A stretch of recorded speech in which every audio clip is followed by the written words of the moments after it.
Welcome to our next installment of Facebook Live. We're really excited about this topic. It's one that we get a lot of questions about, and unfortunately, the answer is often it depends. But the topic is Roth IRAs versus traditional IRAs. How are they different? What's the tax impact? Really, taxes drive a lot of the decision. And also, should you convert dollars? That's really probably the most common question we get is convert dollars out of a traditional IRA into a Roth IRA. Which has been a popular topic this year in particular, Yes. with people losing jobs and not having to take RMDs, and we'll get into some of that. Yes, exactly. Yes. So it's very much a tax-driven decision. But before we get into that, let's drill down into a little bit about what they actually are. They're savings vehicles, and they're meant to encourage people to save for their retirement. But a traditional IRA and a Roth IRA have very different tax treatment. A traditional IRA, if you put money into it, then you get a tax deduction for the amount contributed in any given tax year. Then once those dollars are in the account, the money grows, and you don't pay taxes on it at all while they're growing. It's deferred until the end when you make distributions, and then you have to pay income tax on everything as it comes out. So it almost becomes like a paycheck. You get full tax treatment on that when the money's distributed out of the account. A Roth IRA, on the other hand, you do not get a tax deduction for it, but it's very beautiful because that money actually grows tax-free, because when you make distributions, there are no taxes. So it's really an unknown thing in the world of investments, or really in the world, right? Something that's tax-free is pretty rare. But there are limits around it, like how much can you contribute each year? Mm-hmm. And if you're under 50, age 50, you can put $6,000 in for 2020. If you're over 50, the government lets you do another $1,000, and you can contribute $7,000. And there are rules around this if you're covered by an employer plan. You may not be able to make contributions to a traditional IRA and take a tax deduction at all. And as a note, 401k plans are similar, but they're similar but different, right? They're sponsored by your employer.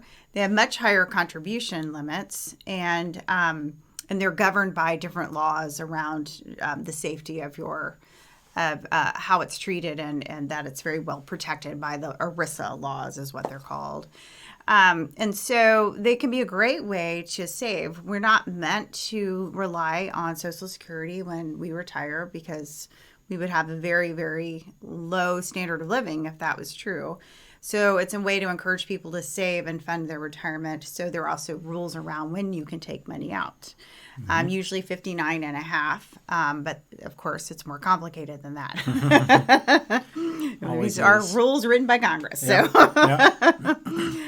So Mike has this great demonstration about the tax treatment of IRAs, traditional versus Roth.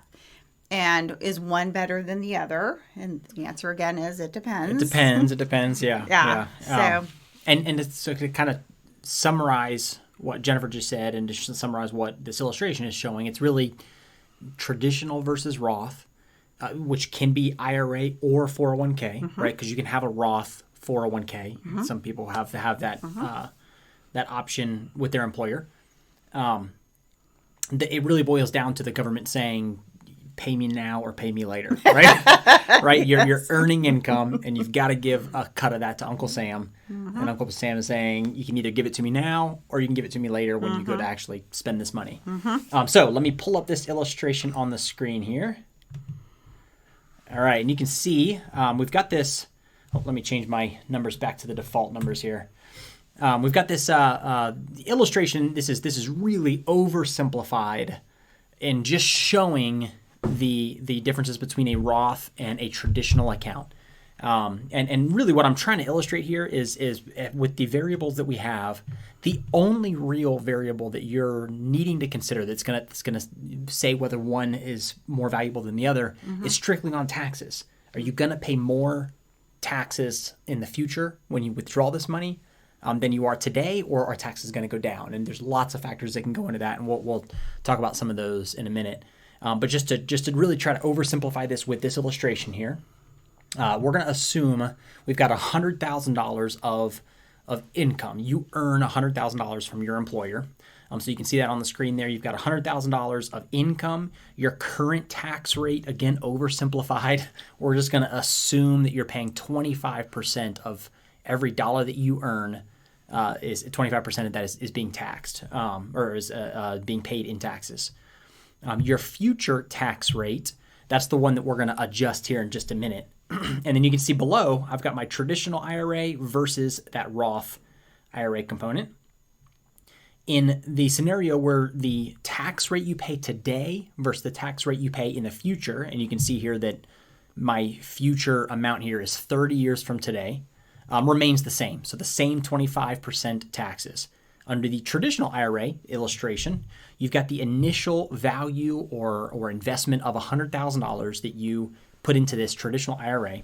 You don't pay any taxes on that today. You get to deduct that from your taxes. That's what that deduction means, is that you're telling Uncle Sam, hey, I'll pay you later.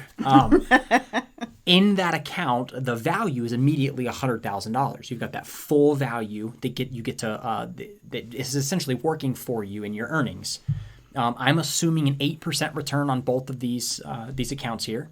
So earning 8% every year, you can see that in 30 years, the value of that traditional IRA goes up to $931,000. That's how much that will grow over 30 years at an 8% return. And now you actually want to spend that money that you saved in the traditional IRA. And now it's time that Uncle Sam comes up and says, hey, it's time for you to pay me my taxes that I didn't make you pay when you put this money in.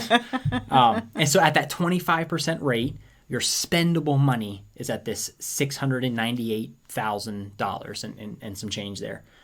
Now under the Roth IRA, the same variables, same illustration. The big difference here is that $100,000 that you put away into the traditional account or that we have to invest, you're immediately having to pay those taxes. So you can think of it as a penalty almost initially that the government is requiring those taxes up front. So you pay that 25%. So you're paying $25,000 in taxes, and immediately your account value is an immediate hit. So it seems like you've got a big disadvantage right off the bat, because that account value, if you look it up online, it's going to say $75,000. Now that same 8% return, you get that growth grows up to $698,000. But now at this point, being in a Roth IRA account there, you get to pull all of that money out tax-free. So now you're not paying any kind of taxes on that dollar or those dollars. So comparing the two, they're exactly the same. It sounds like a big hit that you're only paying $25,000 initially, whereas you can see in the traditional IRA, $930 minus $698, that's a lot of money in taxes that you're paying. Mm-hmm. But you've had that time of growth, so that you can see that they're perfectly accurate. And then we'll see real quick here, if I change my future tax rate, let's assume that in the future you're going to pay more in taxes. Right away you can see the difference, that the traditional IRA is the one that's being punished there because you're paying taxes in the future. Makes sense, and you're paying it at a higher rate. So $650,000 versus that $698 under the Roth account. And then the opposite is true if we move it to the $20,000 in the future. The traditional IRA is actually higher because now you're paying less. And you'll notice that under each of those scenarios, when I change that future tax rate, my Roth account didn't change because you've already paid those taxes. Mm-hmm. That's the 25% that you pay today. In no scenario, since we're taking that money out tax-free in the future, taxes really don't matter what they are in the future. What you're gambling there is, under the traditional account, am I going to be paying more or less? And so what we're going to tell you today is exactly where taxes are going to be in 30 years. We have no idea. Right. Yeah, no clue. And there's lots of variables that kind of go into that. There are, yes. And so, and could be in our lifetimes, tax rates will change multiple times. It already has anyway in mine. And so there are other factors to consider as well, but really it's what happens with tax rates. So the big judgment call is, are taxes going to be higher when you retire? And people have opinions about this, and probably half of you will be right and half of you will be wrong because that's sort of how it works. But there are other factors that could make that an easier decision. Do you have a really great pension that keeps your income higher? Believe it or not, there are still people that have some really great pensions. Or are you someone who will have only Social Security as an income and be in a much lower bracket, except for what distributions you make from your investment account? So there is a lot of interplay. It is in no way a slam dunk decision on either side. It really is an individual situation. So yeah, and then it could be what state that you live in once you retire. Yeah. That's another factor when we're talking about paying the government. We've got the federal and state taxes, which you're paying state taxes in some form or another, wherever you are, but those vary greatly amongst the states. They do. So that's another factor that your income will be taxed very differently in Virginia versus California, Florida. Who are some zero? Is it Delaware? I think it's zero. I think Oregon still has zero. Yeah. So lots of factors. That's another rate there to consider as well. If you know that you're going to be moving, that's something that is an important factor. Mm-hmm. Yeah. So if your family is somewhere else and you think I'm definitely going to wherever, Texas when I retire. So yeah, definitely would have an impact too. And then we had a really interesting discussion with a client not too long ago who really would be in the same tax bracket their entire retirement years unless they're already retired unless something changed. And so the really big decision there was you don't need to do it. And actually, it's to your disadvantage to pay more taxes now and take out of your account now versus later. But it's a great way to leave money to your heirs for a couple reasons, right? Yeah. So that's another factor element to be thinking about is how much of your assets do you plan or do you intend or do you want to leave behind to heirs? The money is treated the same. It's the same pay me now, pay me later scenario. In that traditional account, if you didn't pay the income taxes and you pass that on to your heirs, Uncle Sam still wants his cut of that money.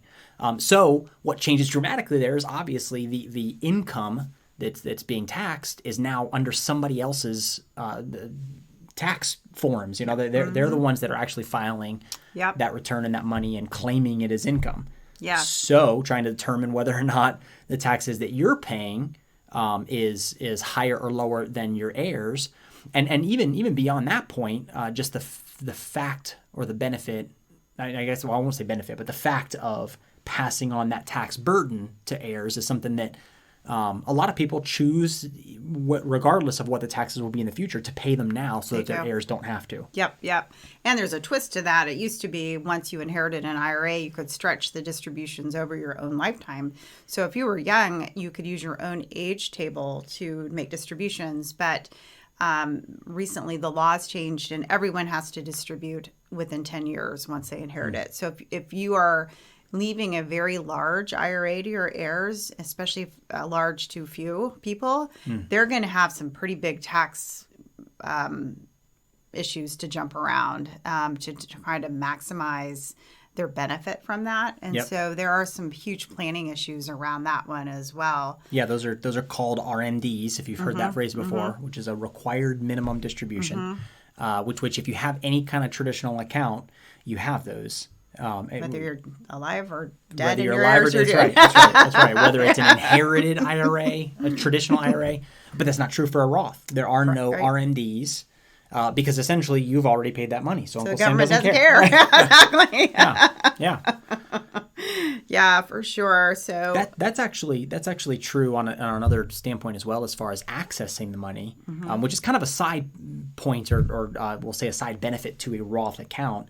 Is there's a 5-year minimum and the account needs to be open for 5 years. Open but not funded, yeah. But after that 5-year period, you actually have access to that money, whether or not you're of retirement age. Yes, your contributions. And that's the penalty that you'll potentially pay, which I'm sure you've heard before, that if you access your 401k or your IRA, that there's a penalty that you'll potentially have to pay if you're not 59 and a half.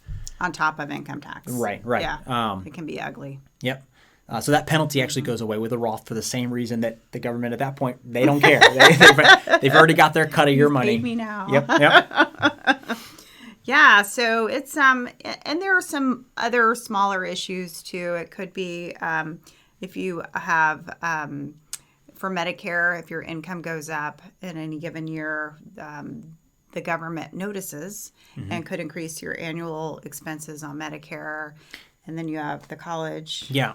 Oh, excuse me. Yeah. So, and this is a bigger factor, not so much on the contribution side because we have a limit on how much you can contribute to a Roth, but more on the conversion side, which anybody you may be thinking up to now that, oh, well, I've already put, so much away and it's all in a qualified or a traditional account, but you have a conversion opportunity or option that's we mentioned at the beginning of common conversation that we have with clients.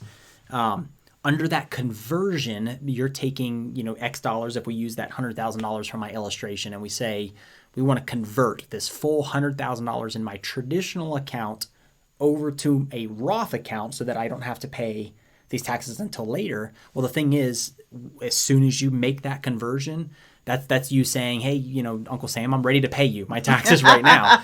So they're counting that $100,000 towards your income. That's going to go on top of your employment income if you're still working.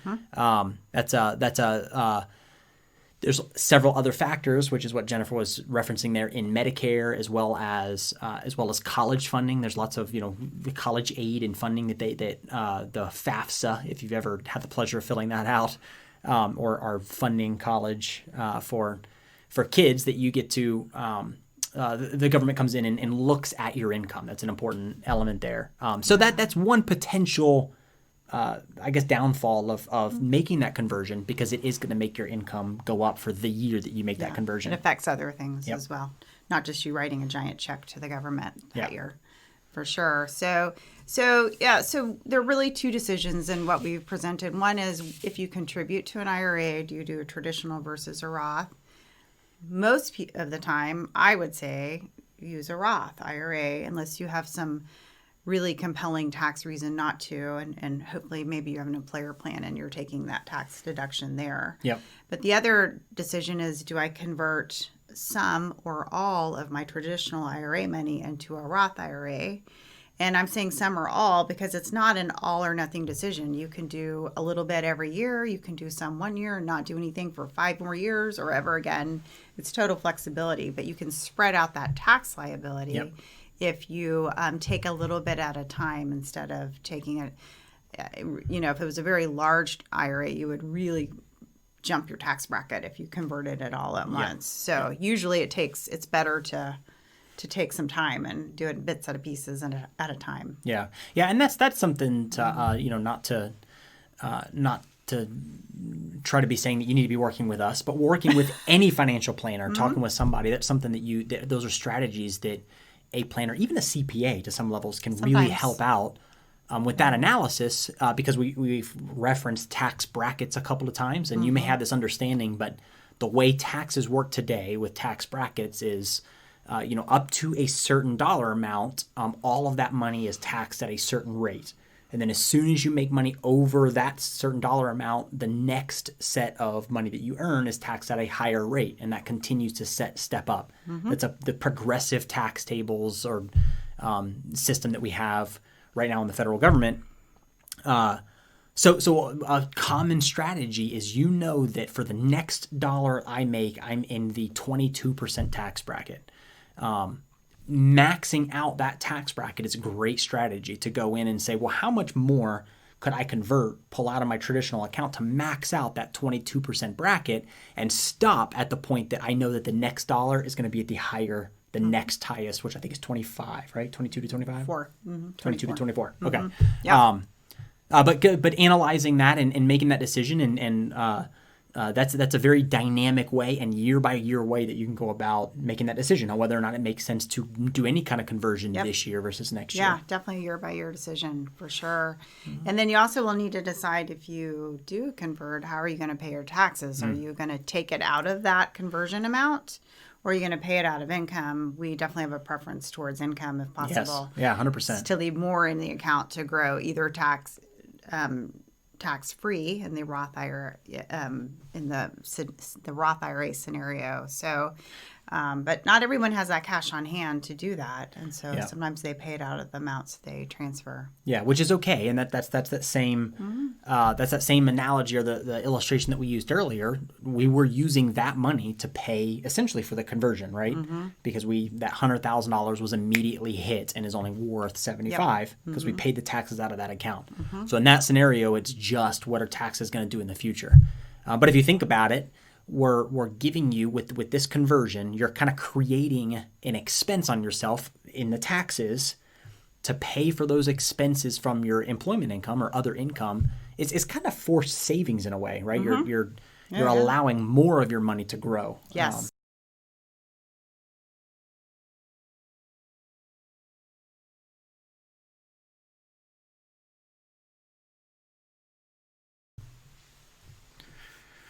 Okay, sorry about that. We had a slight technical difficulty, but I think we were rounding that out nicely. It's all dependent upon what taxes are going to look like in the future. Thanks for joining us today. And if you have any questions, please let us know. We're here, info@summitrva.com, and we'll see you in a couple weeks. Yep, and happy Thanksgiving. Happy next Thanksgiving, week, right? yes. I Thanks, can't everyone. believe that.